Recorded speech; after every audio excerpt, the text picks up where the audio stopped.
Happy Friday, MMA fight fans, degenerate gamblers. Welcome back. This is the Sharp Action Report, and we are joined by our guy Andrew from Superbook Sports, as usual for these big pay-per-view cards, and we are going to be talking about notable action from across the desk. Public, Sharp, the big guy. You never know who's going to show up in these things. Andrew, my man, how you doing today? I'm great, man. Looking forward to this card. This is definitely one of the bigger ones of the year for sure. I apologize that we don't got the Superbook backdrop this time around, but hopefully going into next year we can get that back going on. But yeah, I'm excited for the card, man. You deserve yourself a break, man. Don't even sweat it. We get the nice background all the rest of the time. You enjoy yourself. Man, it's been a minute. Let's get right on into this thing. So unfortunately lost a couple of fights. Yeah. Very disappointed, but it is what it is. I mean, we still have an absolutely awesome card to talk about here on this one. First fight of the night, kicking it off with the big boys, Shamil Gadzhiev, Martin Buday. I've been spinning in circles on this one all week. Earlier in the week, I kind of leaned to Shamil. The line seems to have come down on him ever so slightly, but damn, man, as this thing trends closer and closer to a pick'em, it's like, it's that old betting quandary, right? Like, are you going to take them at the pick'em because that's who you think's going to win, or you're going to bet the line because you feel like the line's off and there's value? At a wide line, I feel like you take the stab on Shamil Gadzhiev. At a pick'em, I'm like, oh, do I think at the end of the day Martin Buday just wins this damn thing? I don't know. What do you see over there? What do we have for Sharp Republic action on this first fight of the evening? No, it definitely looks like you're right. The line is trending towards a pick. So we opened this one on 180 on Buday. It's all the way down to 135 now.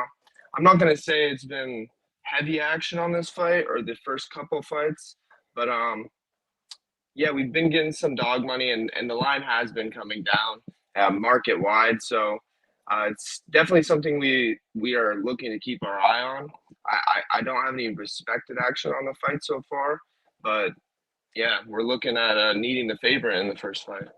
Interesting. Okay, so no notable action here on this one, but definitely a market-wide move, and it's one of the more noticeable moves I feel like on this card. So very, very interesting there in that spot. I'm waiting for the face-offs, man. I need to see how these two guys size up with each other before I make my final decision, because I think that size and physicality will make a big, big difference here in this particular fight.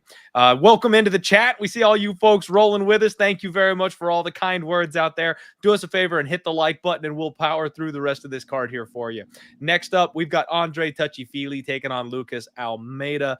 I have leaned towards Feely basically all week. You know, people that got that short opener, like, you know, offshore and stuff like that, they got a real nice price on Andre Feely, but he's been minus 170, minus 180 over here in the States, and that's where I just get afraid to bet this guy at a chalk price tag because he fights so damn close with a lot of his opponents. What do you see on this one, man? Anything interesting? Yeah, this is another one where there hasn't been heavy action so far, but you're about right. We opened it at 170. It's sitting 180. It's bounced around to 175, back to 180. For me, I lean Feely here.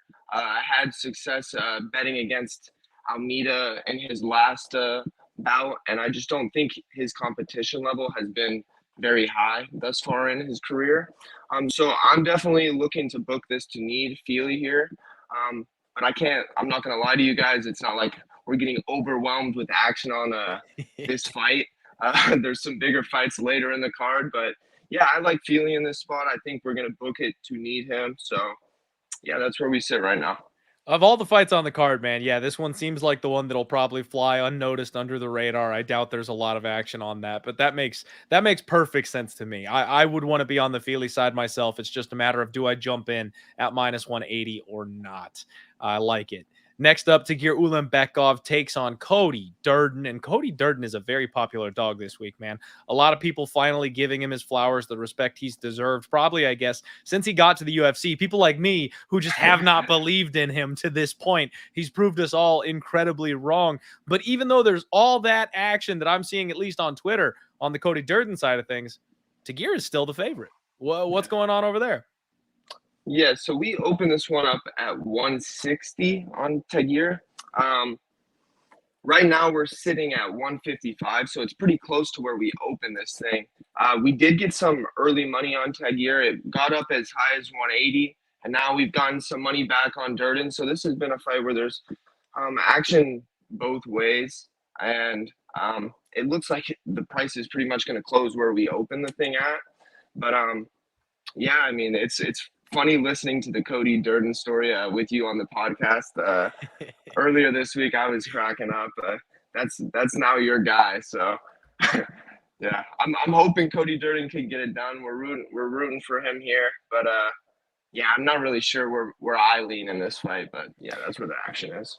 It's odd, man, because I've got two guys that historically I've wanted to bet against facing each other. And now I've got like a little emotional tug on one side that makes me want to bet over there. So I'm trying not to let that cloud the betting breakdown. I feel like Cody's a live dog in this spot for sure. But man, whenever you get two people that you're trying to fade all in the same spot, it makes you kind of rethink what you want to do from a betting stance. So I'm not sure I'll have any action on this one myself.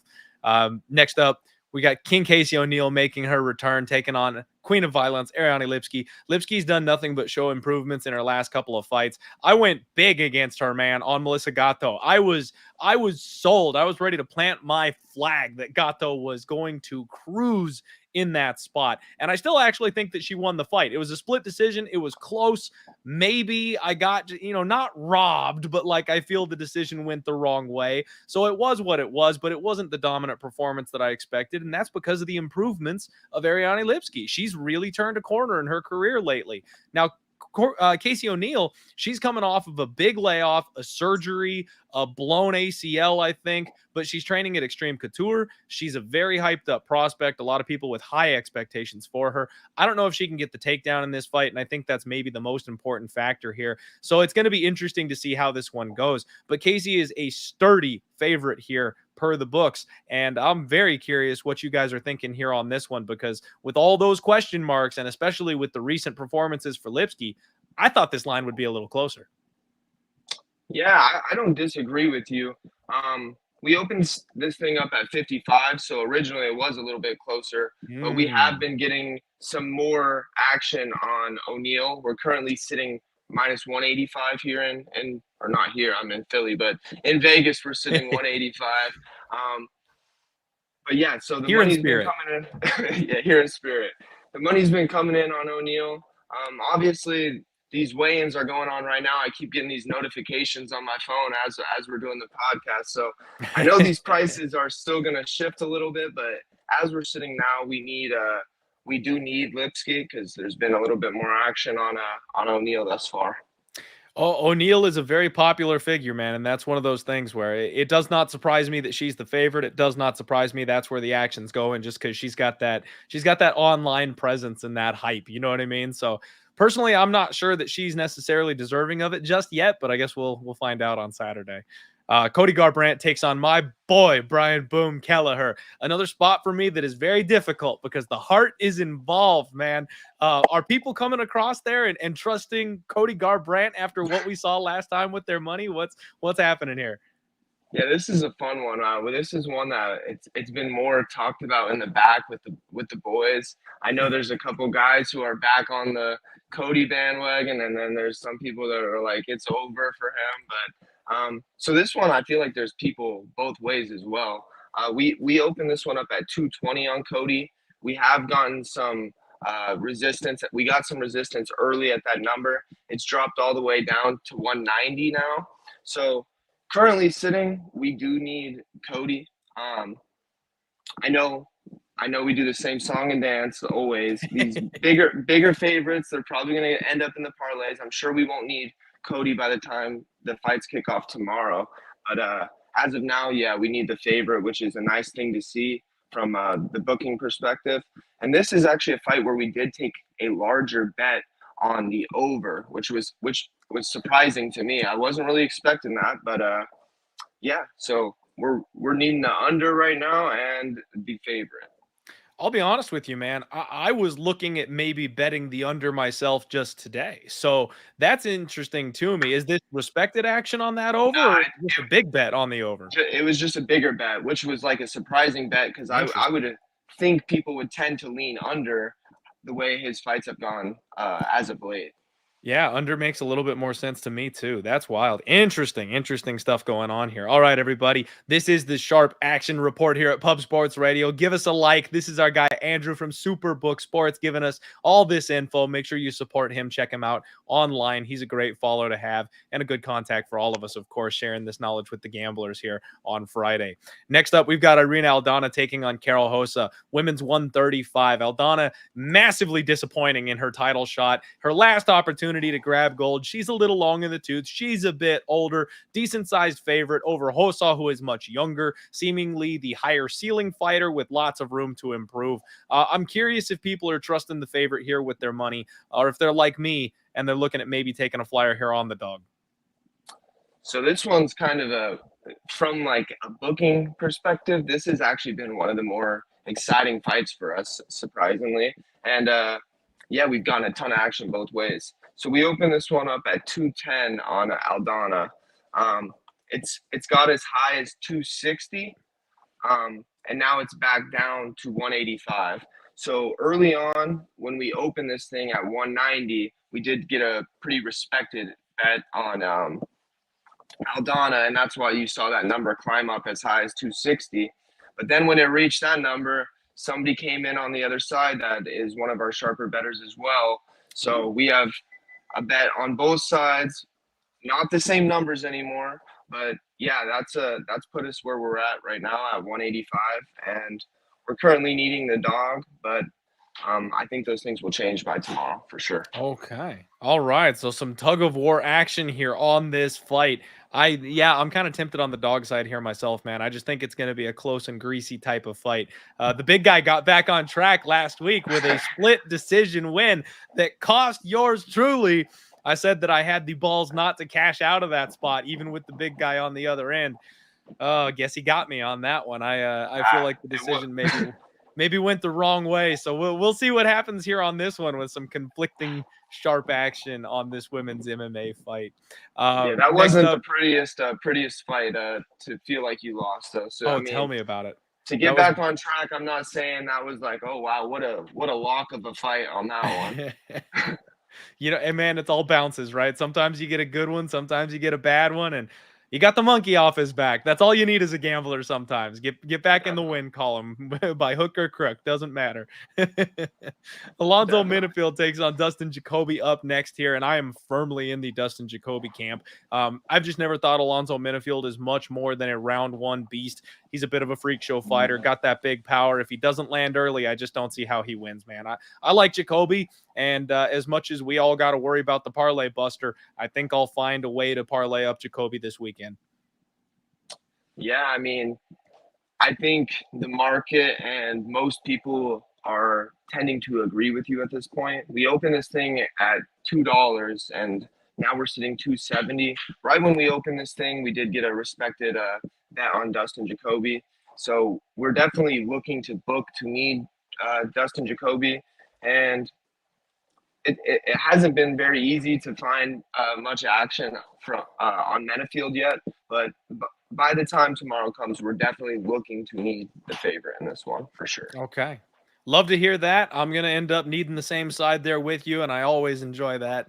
Josh Emmett takes on Thug Nasty. Bryce Mitchell coming in here on short notice, and another favorite spot that I think I like. It makes me feel a little sad, little deep in my soul here to turn my back on Josh Emmett. He's been a guy I've been a fan of and wanted to see him, do really well for a long time. He got his shot. Now he's a bit older. And he hasn't really faced anybody that can grapple the way that Bryce Mitchell can grapple, man. I think that's going to be a problem for him. I just think the pace is going to be an issue. Don't get me wrong. Emmett can nuke anybody out there. But I feel like we're at the twilight of his career, and this is kind of a passing of the torch spot. What do you think? Yeah, I'm with you. Is this considered a main card fight, or do we still have a chance to get the Luque and Holland, or did they shut that thing down? I have not heard anything official. I know Holland raised his hand, so it's a matter of why wouldn't you make that one happen? That would have been an awesome fight. You know? Would have been really cool. I don't know if there's enough time is the problem, because I know they got to get it cleared by the commission. He's got to weigh in. They got to restructure the bout. Like, so there's a lot of tape that they got to go through to get it done. So I'm just not sure it'll happen because of time constraints. But Yeah. from what I understand, these guys have been bumped to the main event. At least that's what that's the report that I saw. Okay. Well, Or main this one card. is Sorry, not main event. Main card. Main card. main card. Yeah, main card. This one's pretty similar to the Jacoby fight. So we opened this one at $2 on Mitchell.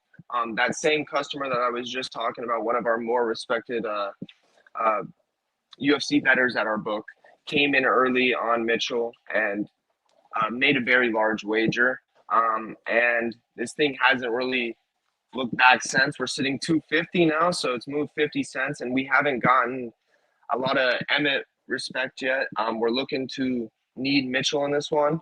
I could see this one actually inching up even higher. I would not be surprised if this one keeps moving up until we do see some resistance. So, yeah, the book is looking to need the favorite in these last two fights, and yeah, that's what we're looking for.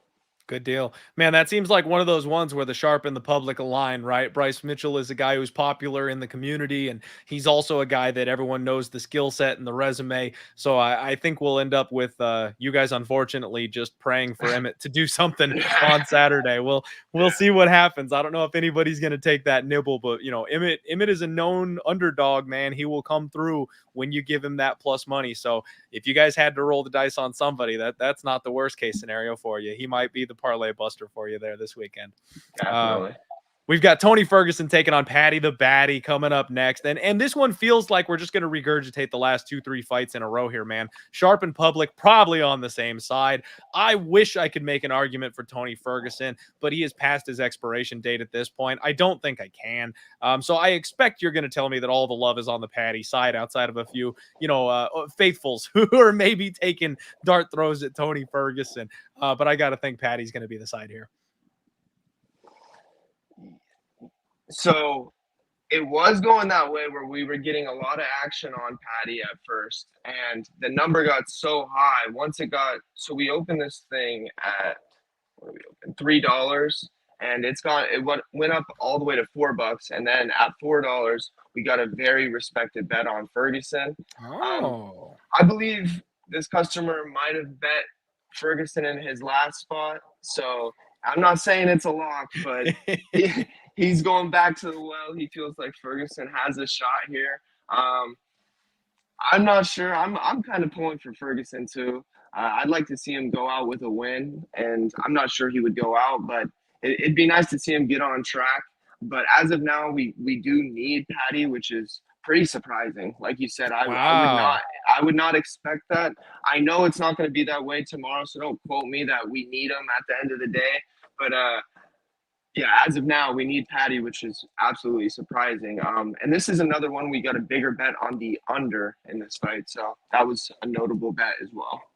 I like the under. I mean, I lean Paddy inside the distance, obviously, but if Tony were going to do it, he probably catches him with something somewhere. So I don't mind that violence bet one bit here. I'm a little surprised to hear, even with still a day or two of betting to come, that you guys need Paddy in this spot. That must have been one hefty hell of a bet there on Tony, but dang, man, I got to tell you, Father Time is undefeated. The only man who stood toe-to-toe with Father Time and came out on the other side of it was Robbie Lawler. So I don't see Tony Ferguson joining Robbie, unfortunately, in the halls of Valhalla here. I think he's going to add one more L to that streak, unfortunately, and it's just going to be a sad day for a lot of us. But good luck to the big boy that laid it with Tony Ferguson. I bet him in his last couple fights too. I'm not doing it again on Saturday. Yeah, I'm with you. I'm not backing him this time, so I'm on the same page as you here.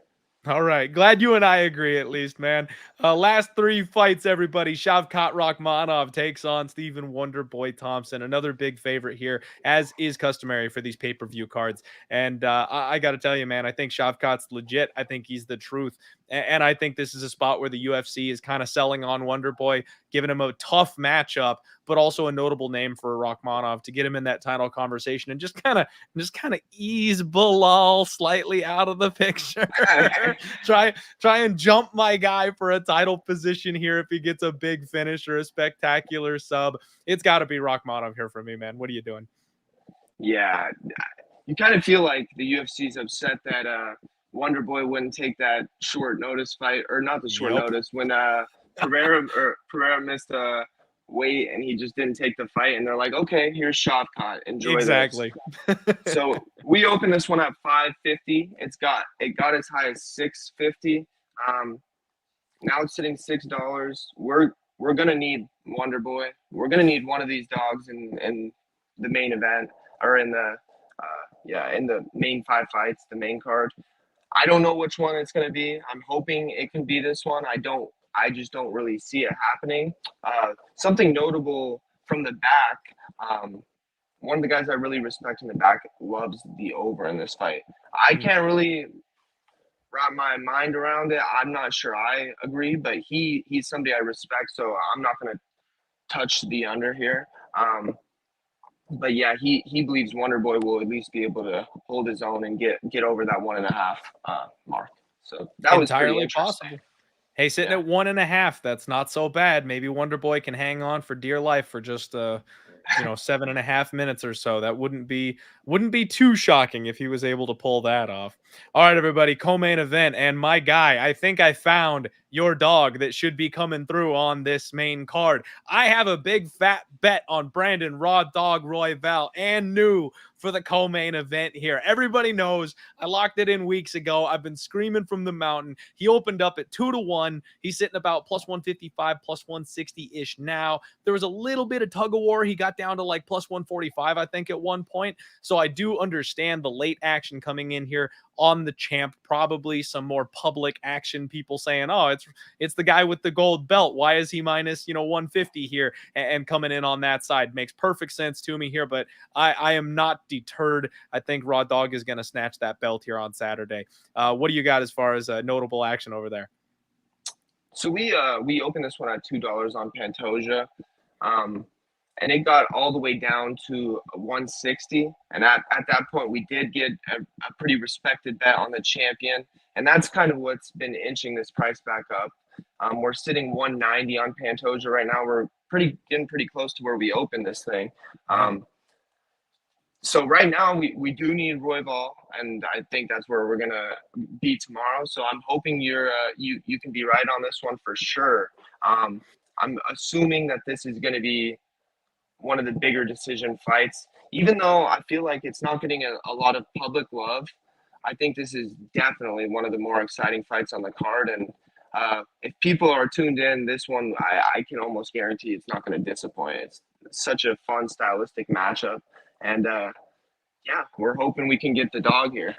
All right, let's go. I'm hoping for the dog myself, and this is a hardcore fight, man. That's the public is not too enamored with Pantoja, and nobody knows Brandon Royval. So it definitely is a hardcore fight. You love to see it. Main event time: Leon Edwards takes on Colby Chaos Covington, and with the amount of press that Colby pulls, with the political aspect of it, the Trump, the red hats, everyone rolling out to support their boy, the UK versus USA, like there's so much built into this that it's hard to even consider like what any of that does to the betting line here in this spot, man. Personally, I think this is kind of a coin flippy fight. I know Leon is younger, so maybe there's some room for him to grow and improve there, but I'm not sure that he's past what he needs as far as the skill set is concerned to be better than someone like Colby Covington. I think this one's going over, and I think we're headed to a split decision. I think it's going to be lots of control time, lots of grappling, kind of like the first Usman fight with Leon Edwards, or I'm sorry, not the first one because they fought forever ago, but the second Usman fight where he was controlling the grappling. Colby's just got to watch out for that head kick, and then it comes down to the judges, man. Are they going to rate the small damage that Leon does throughout the fight or the mass amounts of cage control for Colby to decide this fight? It's a sketchy spot in my opinion. I lean towards Colby. I kind of like Colby by decision because it's like plus 240-ish that I'm like, I feel like that's almost his money line, and you're just getting a whole dollar extra on that. So that's maybe the way I would lean, but I don't have any action on this main event. It's an interesting one, man. What are you seeing over there? No, definitely. This is a fun fight, and I think the UFC wouldn't mind seeing Trump in the cage at the end of the night, putting the belt on Colby to end the year. I could be conspiracy tinfoil hat, but I feel like the UFC. I feel like the UFC is that's the game plan for them. But this is a fun one because this is the one we put up an early line about a year ago. So we opened Colby up minus 120. That is obviously no longer the line. So early on, me and John, when we put these prices together, we did lean Colby. Obviously, Leon's been on a solid run since then. And now we're sitting minus 160 on Edwards.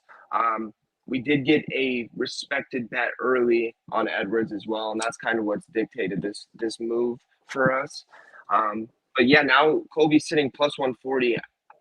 Personally, I feel like a stab at 140 is not a bad bet. That's me personally. Yeah. But yeah, we did also, you mentioned the total in this fight. We did get a decent sized bet on the over in this one as well. So I think that makes sense. I talked about it in my last show that I think the only way this fight ends is a Leon head kick. I don't know that there's like literally any other option under the sun unless somebody gets like a bad placement cut that the doctor steps in for or something. Colby loves to say leave his opponent in a pool of his own blood. That never happens. So yeah, I'm with you. I like the over, maybe a little coin flippy. Kind of lean the dog. Glad to hear that you and John said it at minus 120 originally, because that does leave me with a little bit of perceived value there on this plus 135, plus 140 if you want to kind of buck the trend here on the champ. Folks, that is the sharp action report for UFC 296. Like I said, show our guy Andrew some love. Give him a shout out on Twitter. Give him a follow. Make sure you hit the like button on your way out. We will be back with the undefeated post weigh-in show right after ceremonial weigh-ins, which are later this evening. So the late show is going to be the late show today. Andrew, is there anything you want to shout out? Any boosts or promos or anything you got for the people today? Yeah, so we'll get the same boosts up. We'll probably do a little bit more because this is the last card of the year and it's such a big card. We'll probably get a little America boost with Tony Ferguson and Colby Covington out there. That was the funniest thing at the presser, man. they were ripping. They're like about to throw down, and then all of a sudden, America. That was awesome. But yeah, I'm looking forward to this card. Within this next couple weeks, I'm gonna start working on those UFC futures for next year. We did those this year, and they got a lot more love than the previous year. So I'm excited to get those out again. And yeah, if there's anybody you guys want it listed, feel free to message me on Twitter, follow me on Twitter, and yeah, I'll get those set up within the next couple weeks.